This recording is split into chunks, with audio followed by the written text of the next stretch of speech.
હાલ ગુજરાતના લોકો માટે એક દુઃખદ સમાચાર સામે આવી રહ્યા છે। ગુજરાતમાં પાણીના તળ બહુ જ ઊંડા જઈ રહ્યા છે અને બેફામ રીતે ભૂગર્ભ જળનો ઉપયોગ ગુજરાતના અનેક જિલ્લાઓમાં થઈ રહ્યો છે। લોકો મન ફાવે તેમ ગુજરાતની ધરતીમાંથી પાણી ઉલેચી રહ્યા છે ને પરંતુ એક અહેવાલ તમને આ પાણી ન પીવા મજબૂર કરી દેશે।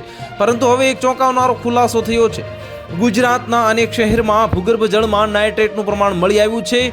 ગુજરાતના 33માંથી જે 23 જિલ્લાઓમાં ભૂગર્ભ જળમાં નાઇટ્રેટનું કન્ટેનમેન્ટનું પ્રમાણ મળી આવ્યું છે અને આ પ્રમાણ 45 મિલીગ્રામમાંથી વધારે હોવાનું ભારત સરકારનો નવો રિપોર્ટ કહે છે। એક તરફ ગુજરાત તરફ કરોડો રૂપિયા ખર્ચીને જળ સંચય અભિયાન ચલાવે છે, પરંતુ તેમ છતાં ગુજરાતીઓના નસીબમાં ચોખ્ખું અને સ્વચ્છ પાણી પીવાનું નથી। ભારત સરકારના જળશક્તિ મંત્રાલયે એક રિપોર્ટમાં જાહેર કર્યું કે વર્ષ 2018માં ગુજરાતના 21 જિલ્લાઓ એવા હતા જેમાં નાઇટ્રેટનું પ્રમાણ વધારે હતું અને તે વર્ષ 2020માં વધીને 23 જિલ્લા થઈ ગયા છે। એટલે કે 33માંથી હવે 23 જિલ્લાઓનું પાણી પીવા લાયક નથી।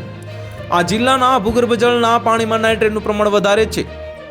પાણીમાં નાઇટ્રેટ મળી આવવાનું કારણ ખેતીમાં કૃત્રિમ નાઇટ્રોજનયુક્ત વધારે પડતો ઉપયોગ છે અને પીવાના પાણીમાં ગટરના પાણીનું ભળી જવાનું છે।